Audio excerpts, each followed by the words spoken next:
अस्सलाम वालेकुम नाज़रीन, कैसे हैं? अच्छा ना यार देखें, मेरा जो है ना जो जैसे कि आप कह सकते हैं कि फ्रंट कैमरा जो है उसका रिज़ल्ट इतना अच्छा नहीं था। तो आपको देखने में मुझे दिक्कत हो रही होगी कि आप ये कैसा कैमरा लेकर जो है ना वीडियो बनाने निकल पड़ा है। तो ये देखें यार, ये कपास के ऊपर जो है ना गंदम काश्त की गई है। ये ज़मीन के बस ज़मीन से 1 फुट ही ऊपर होगी। तो ये टाइम टू टाइम होता है ना, अगर टाइम के अंदर अपनी फसल को काश्त ना किया जाए तो बस ये देखें इसका ये हाल होता है। ये जो अब क्या पैदावार करेगी। अब देखें ना, फरवरी का महीना लग चुका है और ये ज़मीन से मैं आपको दिखाता हूँ कि 1 फुट ही बड़ी मुश्किल से होगी। ज़मीन से देखें, ये 1 फुट ही बड़ी मुश्किल से ऊपर होगी। तो यार अब तो इसको जो है ना गंदम के पकने के दिन आ चुके हैं। दूसरी तरफ जो सही मौसम पर काश्त की गई कणक है, जो गंदम है, उसे देख लें कि ये देखें कि उसके अंदर ये देखें सिट्टा हो चुका है। ये दाना भी मेरे ख्याल से अब इसके अंदर पैदा होने लगा है। ये देखें ये ज़मीन से कितना यानी कि 5-6 फुट ऊपर आ चुकी है। तो इस तरह एक काश्तकारों को अपनी तरफ से पूरी कोशिश करनी चाहिए कि गंदम की को जो है ना वक्त पर काश्त किया जाए ताकि उसकी पैदावार के तरीक़ों को बढ़ाया जा सके। लेकिन ये दूसरी तरफ जो काश्त गंदम है ना, इसको अगर ज़्यादा से ज़्यादा खादें फ्राहम की जाएँ, स्प्रे की जाएँ, तो काश्तकार कोशिश तो करते हैं ना किसी तरह हम 1-2 फसलें काश्त कर लें।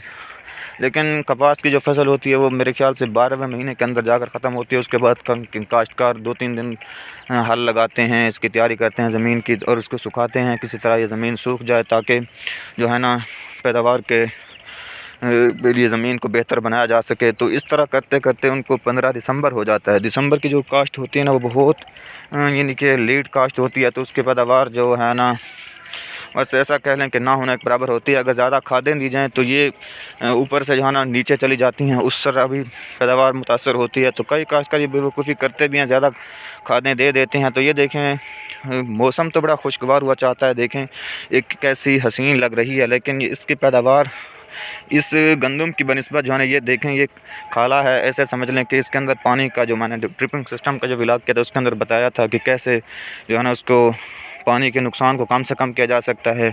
तो अगर इस जगह पर पाइप बिछाए गए होते तो इतना ये पानी इस ज़मीन के अंदर ज़ाया ना हो रहा होता, तो ज़राए पैदावार को महफूज किया जाता। इस गंदम की बनिस्बत जो है ना, ये देखें तो इसकी पैदावार जो है ना, ये देखें बहुत कम हो गई। हालांकि ये ज़मीन सेम है, इसके अंदर खाद और बीज कंट्रोल मिक़दार में सेम सतह पर डाली गई हैं। लेकिन ये क्या है कि इसके अंदर जो है ना जो लेट काश्त होती है उसके अंदर आप ऐसा समझ लें कि वो डाला जाता है, यानी कि बीज को 50 किलो यानी कि 100 किलो के नज़दीक फ़ी एकड़ डाला जाता है। लेकिन जो ज़रा जल्दी काश्त होती है ना, तो उसके अंदर ना बीज को बहुत कम डाला जाता है, 30 किलो के अंदर। एक तरह तो बीज का भी नुकसान है, पेस्टिसाइड्स का भी नुकसान है जो लेट काश्त होती है उसके अंदर।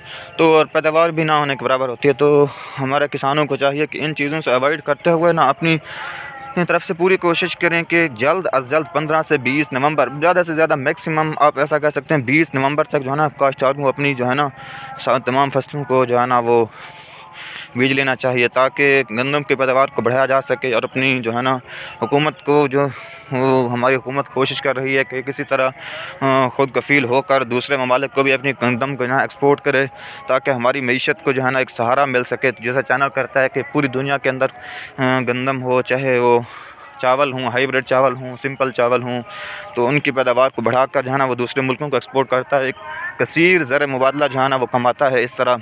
तो हमारे काश्तकार जो है ना वो रिवायती तरीक़ों की वजह से ना मार खाते हैं, हमें ज़र मुबादला भी बहुत कम हासिल होता है। तो यार बस हमारा तो अल्लाह ही निगहबान है। अगर हम रिवायती तरीक़ों से हट जाते तो हमारी पैदावार को जो है ना खामख़ा जो है ना इजाफ़ा हो जाता था। तो यार बस देखते हैं, हमारा अल्लाह ही वारिस है। तो ये व्लॉग यहीं पर ख़त्म होता है। आप मेरे लाइव व्लॉग के लिए दूसरी तरफ मैं आपको जो है ना बरसीन के बारे में बताऊँगा अगले व्लॉग के अंदर। तो तब तक के लिए मिलते हैं, अपना ख्याल रखिएगा। अल्लाह निगहबान।